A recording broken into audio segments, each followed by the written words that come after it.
नमस्कार दोस्तों, मैं हूं doctor Lokesh Garg, orthopaedic surgeon, eternal orthopaedic, sector 82 Gurugram से। आज हम बात करेंगे टोटल नी रिप्लेसमेंट के बारे में। टोटल नी रिप्लेसमेंट एक बहुत ही कॉमन सर्जरी हो चुकी है आज ऑर्थोपेडिक फील्ड के अंदर। इस सर्जरी को हम जनरली जानते हैं कि घुटना बदलना। तो आज हम जानते हैं कि घुटना बदलना, TKR, टोटल नी रिप्लेसमेंट क्या होता है, क्यों किया जाता है, कैसे किया जाता है और इसकी सक्सेस रेट कितनी रहती है। तो ये सर्जरी हम जनरली तब करते हैं जब घुटना इंसान का घिस चुका होता है। घिसने के बहुत सारे कारण होते हैं। हो सकता है वो एज की वजह से घिस गया हो, या फिर किसी चोट की वजह से जो कि पुरानी है, या फिर किसी आर्थराइटिस की वजह से जिसे कि हम इन्फ्लामेटरी आर्थराइटिस बोलते हैं, जैसे कि रूमेटॉइड आर्थराइटिस या फिर एंकाइलोजिंग स्पॉन्डिलाइटिस, या फिर किसी इन्फेक्शन की वजह से जैसे कि TB या फिर कोई बैक्टीरियल सेप्टिक आर्थराइटिस की वजह से। तो TKR की फुल फॉर्म हम बोलते हैं टोटल नी रिप्लेसमेंट। तो टोटल नी रिप्लेसमेंट के बारे में जानने से पहले हम ये जानते हैं कि हमारा घुटना होता क्या है, वो क्या जॉइंट होता है, वो कैसे बनता है, किन किन हड्डी से मिलकर बनता है, और हम उसकी संरचना के बारे में आज जानें।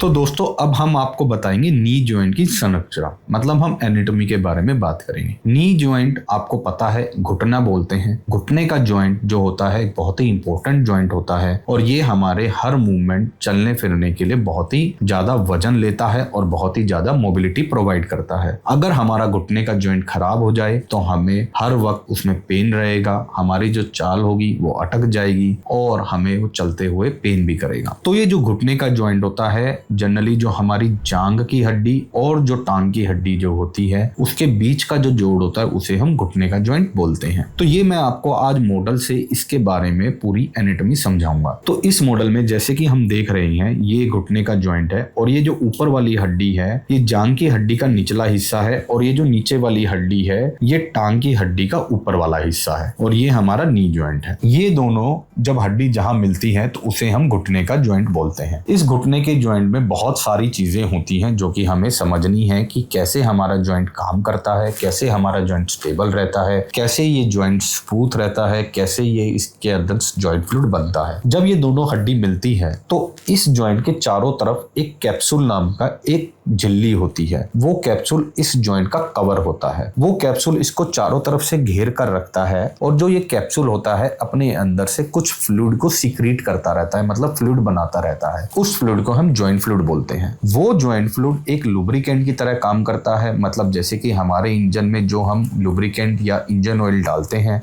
और हमारे इंजन को जो इतना स्मूथनेस प्रोवाइड करता है, वैसे ही हमारे घुटने या बाकी जो जोड़ होते हैं उनके अंदर एक जॉइंट फ्लूइड बनता है जो कि अपने अपने जॉइंट कैप्सूल से ही निकलता है। तो वो जो जॉइंट फ्लूइड होता है इस घुटने के जॉइंट के अंदर चारों तरफ से फैला हुआ होता है, और उसको लुब्रिकेंट का काम करता है जब भी ये हमारा घुटना चलता है। अब आप देख रहे होंगे ये जो हमारी हड्डी का जो निचला हिस्सा है, यहाँ पर एक ब्लू कलर की लेयर है। इस लेयर को हम कार्टिलेज बोलते हैं। ये कार्टिलेज हर जॉइंट के एंड्स के ऊपर बनी होती है। ये कार्टिलेज बहुत ही चिकनी होती है, बहुत ही स्मूथ होती है, और इसके अंदर कोई सेंसेशन नहीं होती। जैसे कि अगर मैं इसके ऊपर टच करूंगा या इसको छूंगा तो इसको कोई भी दर्द नहीं होगा। बट अगर किसी वजह से ये कार्टिलेज खराब हो जाए और इसके अंदर की हड्डी एक्सपोज हो जाए, जैसे कि खराब घुटने में हम देख रहे हैं कि इसकी जो कार्टिलेज है इस जगह की, अगर आप देख रहे हैं तो खराब हो गई है, वो कार्टिलेज गायब हो गई है, उतर गई है।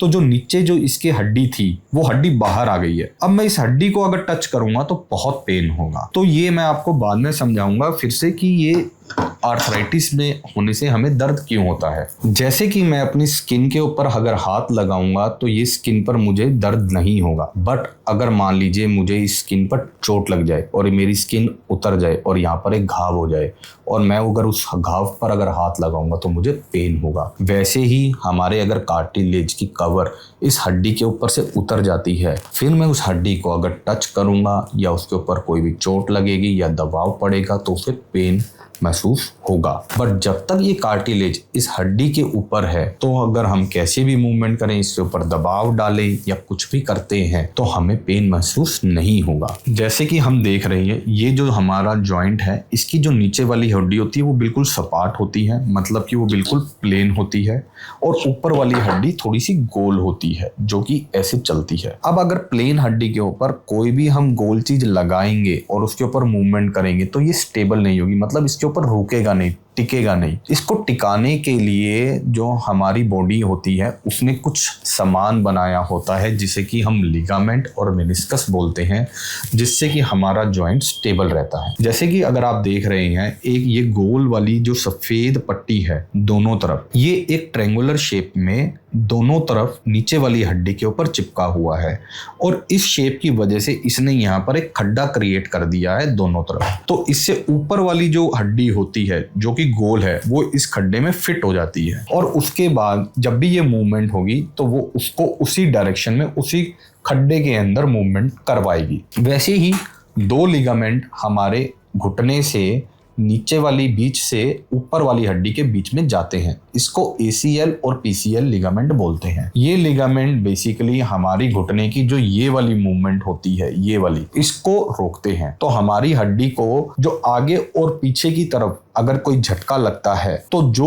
उसकी मूवमेंट को उस टाइम पर हमारे घुटने को बचाकर रखते हैं उसे हम एंटीरियर क्रूशिएट लिगामेंट और पोस्टीरियर क्रूशिएट लिगामेंट बोलते हैं। शॉर्ट फॉर्म में हम इसे ACL और PCL बोलते हैं। और बाहर की ये जो दो आपको व्हाइट पट्टी दिख रही है, एक ये अंदर की तरफ है और एक ये बाहर की तरफ है, इसे हम MCL बोलते हैं, मतलब मीडियल क्रूशिएट लिगामेंट। इसे हम LCL बोलते हैं, मतलब लेटरल क्रूशिएट लिगामेंट। ये हमारे घुटने को इस मूवमेंट में स्टेबल करके रखता है ताकि हमारा मूवमेंट बहुत ज्यादा ऐसे ना हो। जैसे कि दोस्तों अब एनाटॉमी हम अपने पूरे घुटने की समझ चुके हैं और हम ये जान चुके हैं कार्टिलेज का कितना इंपॉर्टेंट रोल होता है किसी भी जॉइंट के अंदर। जैसे कि अगर कोई भी जॉइंट के कार्टिलेज अगर उस सरफेस से हट जाता है तो नीचे की जो हड्डी होती है वो एक्सपोज हो जाती है। उसके एक्सपोज होने के बाद जब भी किसी कारण की वजह से जब भी हमारा घुटना घिसता है तो जो उसके ऊपर की जो ये कार्टिलेज होती है ये घिसने लग जाती है। कार्टिलेज की जब कवरिंग घिस के हट जाती है तो उसके नीचे की जो हड्डी होती है वो दिखने लग जाती है, और जब ये हड्डी नीचे का जो कार्टिलेज है वो भी हट गया और नीचे की हड्डी और ऊपर की हड्डी जब अब ये मूवमेंट करेंगे तो ये आपस में घिसते हैं, आपस में टच होते हैं, तो हमें पेन महसूस होता है हर मूवमेंट में। जब हम चलकर इसके ऊपर वजन डालकर चलते हैं तब हमें ज्यादा पेन होता है। जब हम थोड़ा बैठ जाते हैं तो वजन हट जाता है तो ये रिलैक्स हो जाता है तो हमारा पेन थोड़ा कम हो जाता है। अब इस घिसे हुए जॉइंट पर जब हम मूवमेंट करते रहते हैं तो उससे क्या होता है, जो ये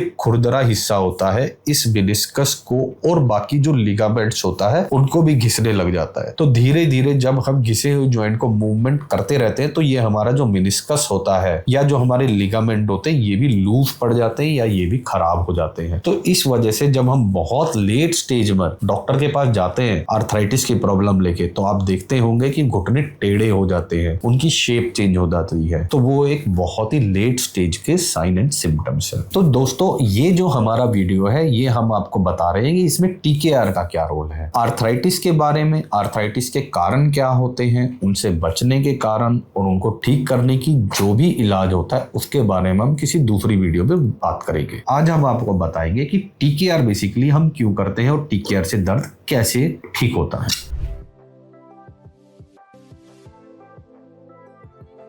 तो बेसिकली मैंने आपको जैसे बताया कि घुटने का पेन ऑस्टियोआर्थराइटिस में तब होता है जबकि ऊपर वाली हड्डी और नीचे वाली हड्डी आपस में टच होने लगती है। तो TKR में हम क्या करते हैं कि एक टाइप से ऊपर की हड्डी के कुछ स्लॉट काटते हैं, उसको कट करते हैं और उसके ऊपर एक मेटल की प्लेट लगा देते हैं, जैसे कि इसके ऊपर हमने लगा दी। अगर आप देख रहे होंगे कि हमने इस हड्डी को कट किया है, इसको हड्डी को हमने कुछ शेप में कट किया है, इसमें 2 छेद हमने बनाए हैं और उसके ऊपर एक मेटल की कैप लगा देते हैं, और नीचे की जो हड्डी होती है उसमें को भी हमने सपाट तरीके से प्लेन कर दिया और उसके अंदर एक खड्डा बनाया है और नीचे एक प्लेट लगा दी जाती है। अब ये जो प्लेट है मेटल की और प्लास्टिक की, ये बिल्कुल ही निर्जीव होती है, इसके अंदर कोई सेंसेशन नहीं होती। तो अब जब भी मूवमेंट होगी वो इस प्लास्टिक और मेटल की प्लेट के बीच में होगी। हमारी जो ऊपर वाली जो हड्डी है और जो नीचे वाली हड्डी है, अब इन दोनों का आपस में कोई कांटेक्ट नहीं है, तो अब मरीज को पेन नहीं होता। तो इसी वजह से जो भी हमारा TKR या टोटल नी रिप्लेसमेंट होता है उसमें हमारा पेन रिलीफ हो जाता है। ये सर्जरी बहुत ही कॉमन हो गई है, बहुत ही एडवांस हो चुकी है। आज की डेट में हमारे पास बहुत ही एडवांस तरीके के इम्प्लांट आ गए हैं जिनकी लाइफ बहुत अच्छी है। करने का तरीका भी बहुत एडवांस हो चुका है। हम नेविगेशन से भी सर्जरी कर सकते हैं जिसमें कि कंप्यूटर हमको बताता है किस डायरेक्शन में कट लगना है, ताकि जो हमारा इम्प्लांट है वो बिल्कुल सटीक बैठे। जितना सटीक हमारा इम्प्लांट बैठेगा उतनी ही लंबी लाइफ उस इम्प्लांट की रहेगी, क्योंकि उसके ऊपर मैकेनिकल स्ट्रेस बिल्कुल कम से कम पड़ेगा। और आज की डेट में हमारे पास रोबोट्स भी अवेलेबल हैं ताकि वो सर्जरी हम डॉक्टर रोबोट के थ्रू करते हैं। तो जो कि हमारा हाथ की जो एक्यूरेसी होती है, जो हिलने की वजह से थोड़ी बहुत ऊपर नीचे हो सकती है, रोबोट के अंदर वो एक्यूरेसी भी बिल्कुल ठीक हो जाती है और वो एरर भी नहीं आता। तो इससे जो हमारे जॉइंट रिप्लेसमेंट की जो लाइफ होती है वो बहुत ही बेटर हो जाती है। तो दोस्तों आज हमने अपनी वीडियो में देखा है TKR के बारे में कि ये TKR होता क्या है, TKR हमारे घुटने के दर्द को कैसे निजात दे सकता है और TKR कितना यूजफुल रहता है। अगर फिर भी आपके मन में कोई सवाल है तो आप हमारे वीडियो के कमेंट में दिए हुए बॉक्स में आप हमें कुछ भी सवाल पूछ सकते हैं। हमारी टीम आपको कांटेक्ट करेगी और आपके सभी सवालों के जवाब देगी। धन्यवाद।